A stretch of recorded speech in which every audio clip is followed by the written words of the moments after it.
Allahumma shalli ala sayyidina Muhammadin wa ala alihi wa ashabihi ajma'in. Rabbi shrah li sadri wa yassir li amri wahlul 'uqdatam min lisani yafqahu qawli. Wa ya ibadallah, ittaqullaha haqqa tuqatih wa la tamutunna illa wa antum muslimun. Faqad qala Allah ta'ala fi kitabihil karim. A'udzu billahi minasy syaithanir rajim. Bismillahir rahmanir rahim. Inna iddatas syuhur indallahi isna asyara syahran fi kitabillah yawma khalaqas samawati wal ard minha arba'atan hurum dzalika dinul qayyim wala tuslimu bihi anfusahum wa qatiluhunna minkum qaffah wa'lamu anna Allaha bikulli syai'in alim. Sadaqallahu alaihi wasallam. Jemaah-jemaah yang berbahagia, patutlah kita ucapkan hamdan wa syukran kepada Ilahi Rabbi karena keadaan Nabi Allah Ta'ala Jepang dan dia umur malam sehingga kita bisa hadir pada tempat yang mulia ini. Dan hari ini adalah hari terakhir tahun Hijriah 1443. Insyaallah sebentar malam kita masuk pada tahun baru Islam 1444 Hijriah. Selawat dan salam tak lupa pula kita kirimkan kepada junjungan Rasulullah Muhammad sallallahu alaihi wasallam. Allahumma shalli wa sallim alaihi. Salah satu anjuran para fuqaha kita, para ulama kita, ketika kita memasuki pintu masjid, kita salam Rasulullah dengan ucapan Assalamualaikum ya Sayyidi Muhammadur Rasul. Ada yang mengatakan Assalamualaikum ya Sayyidi ya Rasulullah. Yang dimaksud Sayyidi di sini adalah pengeluhkan Nabi Muhammad SAW,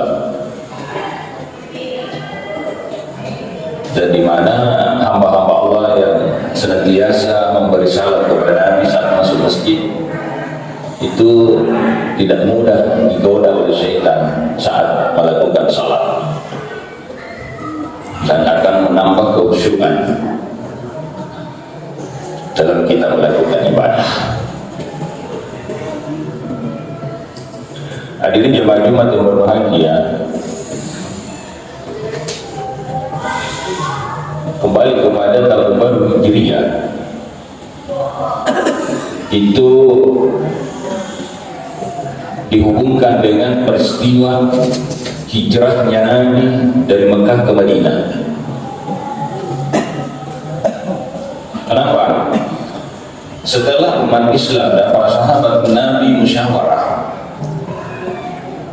Abu Bakar, Umar, Utsman, Ali akan menetapkan leader Islam sebagai tahun baru.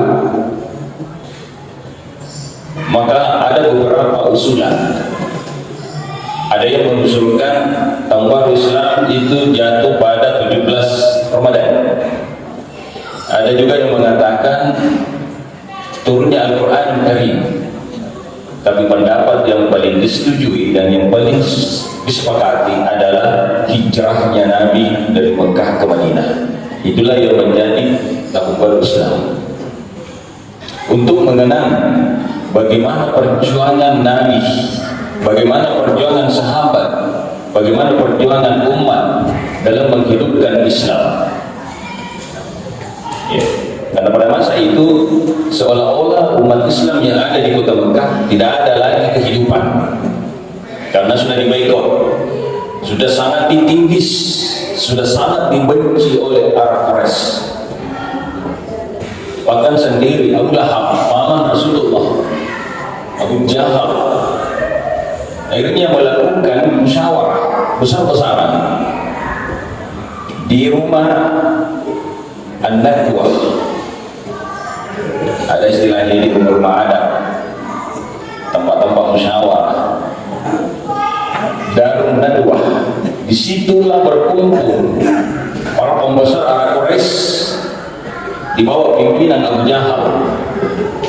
Jadi Abu Jahal itu nama aslinya adalah Umar bin Hisham.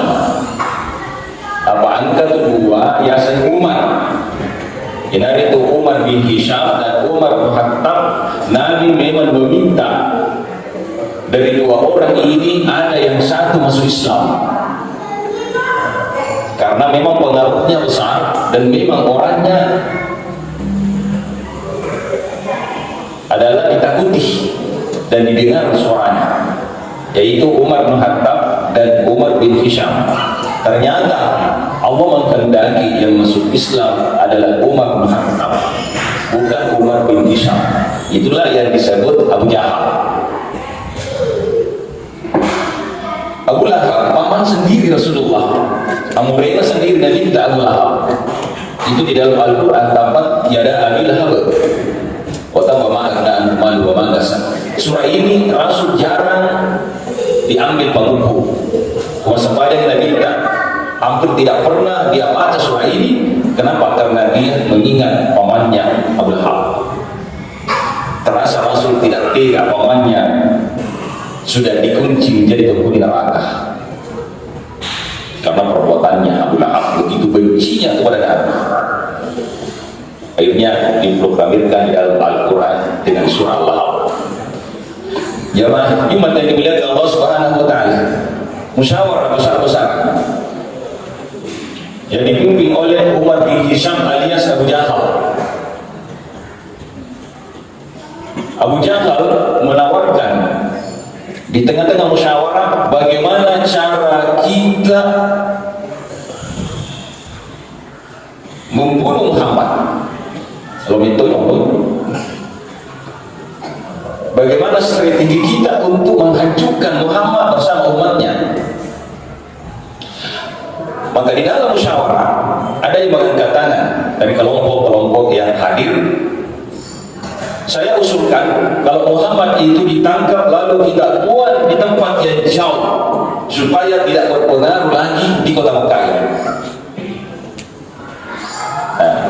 Maka Abu Jahal mengatakan barangkali tidak tepat, karena Muhammad itu orangnya pintar, orangnya bisa menggalang orang-orang yang menjumpainya.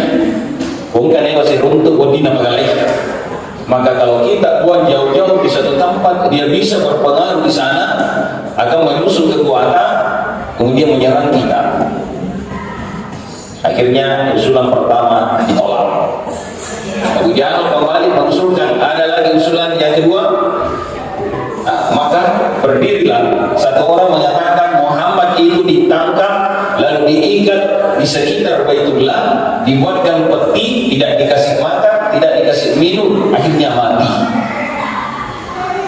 Nah, maka ada lagi pendapat mengatakan kalau begitu bisa-bisa terjadi gejolak di antara kita karena Muhammad sudah ada juga pengikutnya.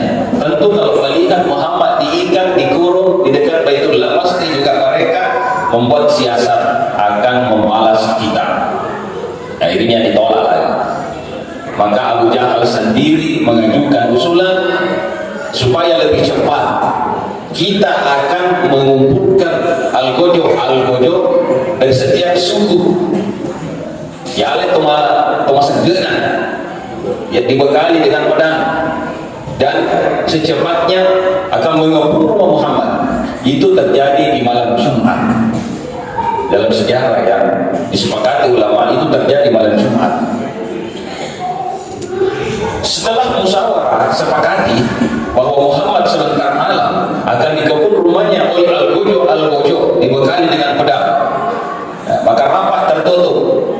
Apakah Abu Jahal keputusan ini sama sekali tidak boleh terdengar oleh orang-orang yang di luar. Hanya kita yang memahami dan mengetahui ya kesepakatan ini. Ternyata ada seorang malaikat yang ikut musyawarah dan tidak diketahui oleh siapapun, yaitu malaikat Jibril.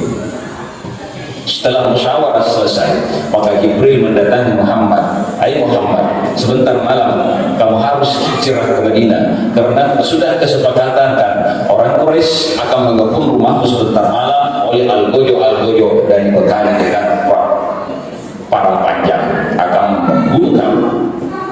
Akhirnya Nabi secepatnya juga menemui Abu Bakar, menemui Ali. "Abu Bakar, kita akan hijrah sebentar malam." Kemudian Ali menggantikan tempat tidur saya. Maka Abu Bakar bersama Nabi di tengah malam sekitar jam 1 berangkat meninggalkan kota Mekah menuju Madinah, tapi namun singgah di Jabal Sur sekitar 4 kilo dari kota Mekah. Disitulah Nabi bermalam di Gua Sur selama 3 malam.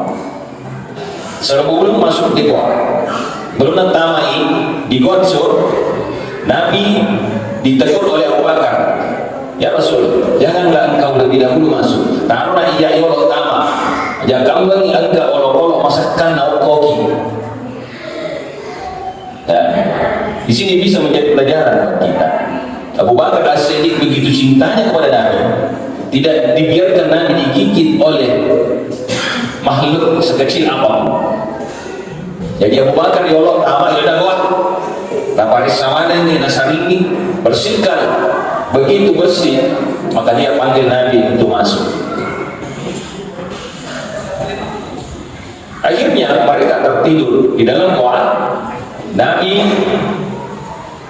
napatopo ulungna di kumpulan Abu Bakar.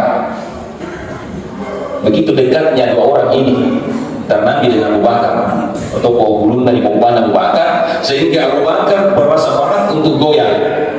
Jadi nanti dokter dari si Abu Bakar, masalah mengkelulung ini nanti tak kupana, tiba-tiba ada yang menggigit kakinya, namanya kalajengking. Dan begitu sakitnya dirasa oleh Abu Bakar, tapi lebih berat rasanya membangunkan Rasul.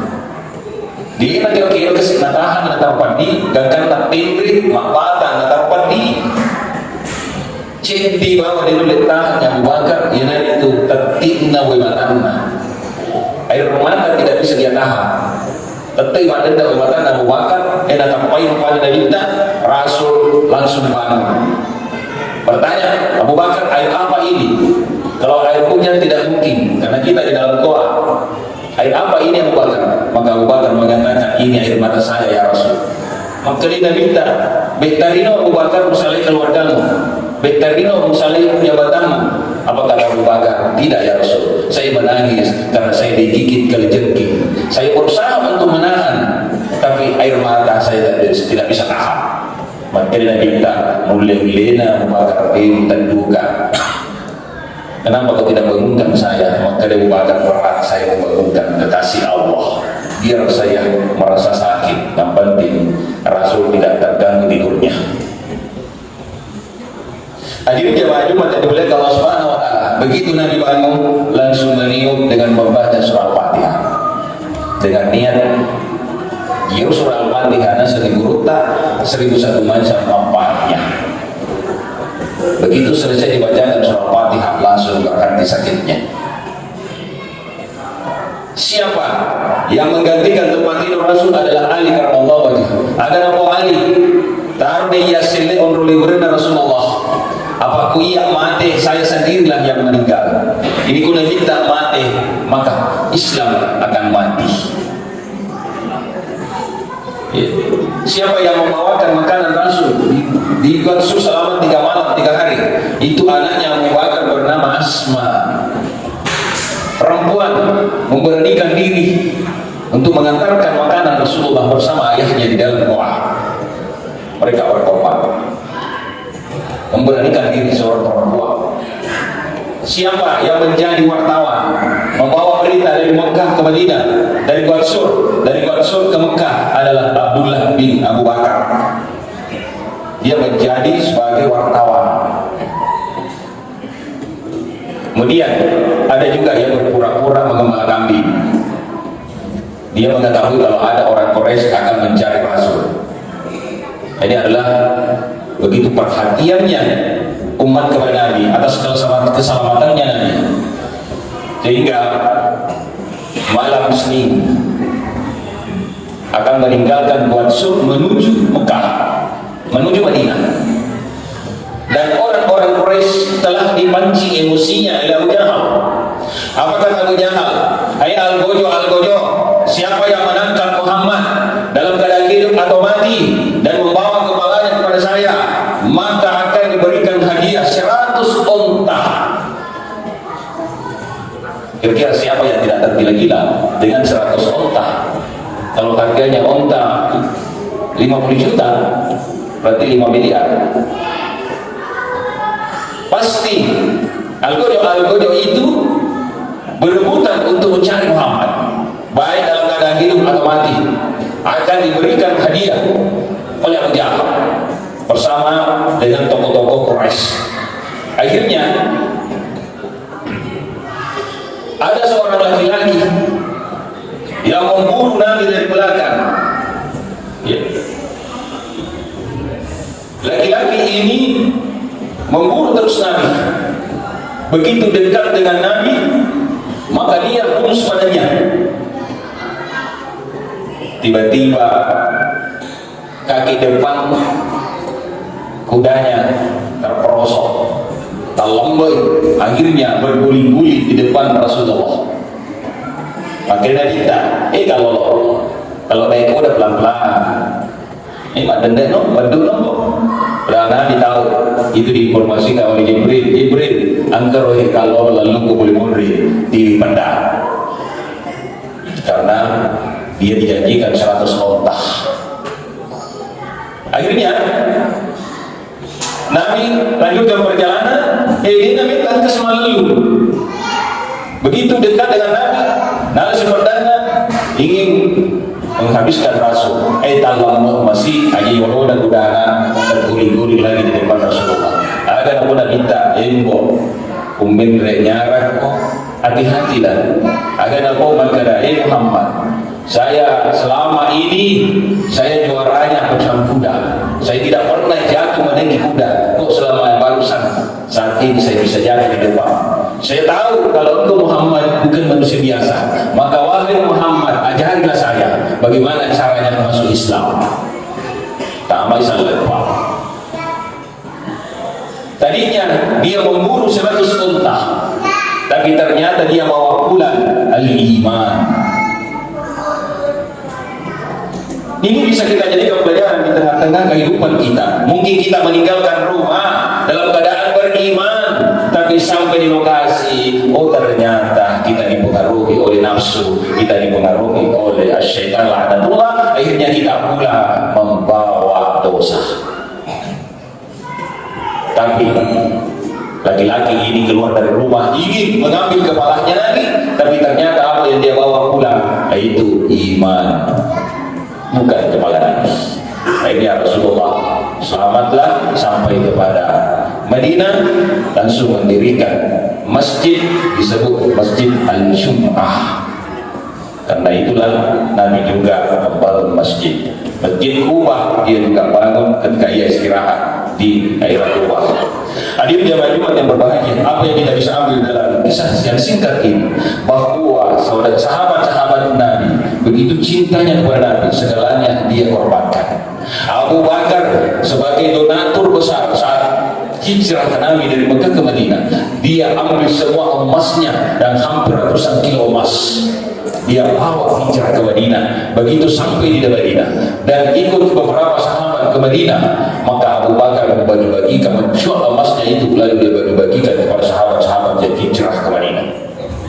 Seorang laki-laki, seorang anak yang bernama Abu Hurairah, saat hijrah ke Madinah sempat dibagikan oleh Nabi 2 kurma, tapi dia tidak makan 2 kurma itu. Dia simpankan 1. Orang yang disintainya adalah ibunya. Padahal ketika rumah dia bagi 2. Dia tidak habiskan kurma itu, dia bagi 2, simpankan kepada ibunya untuk dimakan saat hijrah ke Madinah, karena banyak yang tidak makan saat hijrah ke Madinah karena kehabisan bahan.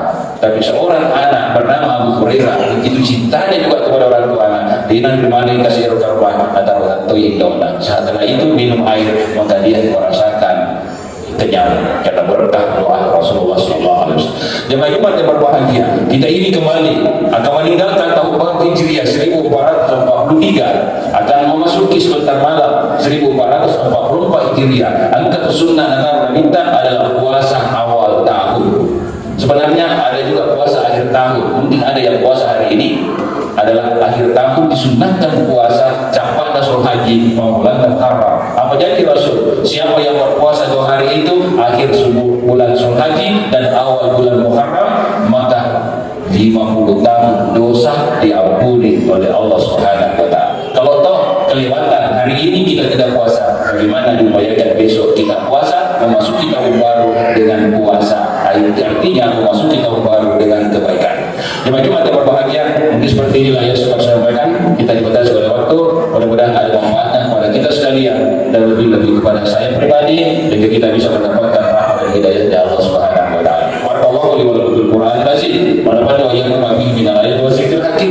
Wa taqabbal minni wa minkum tilawatan wa salamun alaihi. Aqulu qawli hadza wa astaghfirullaha wa atubu ilaih.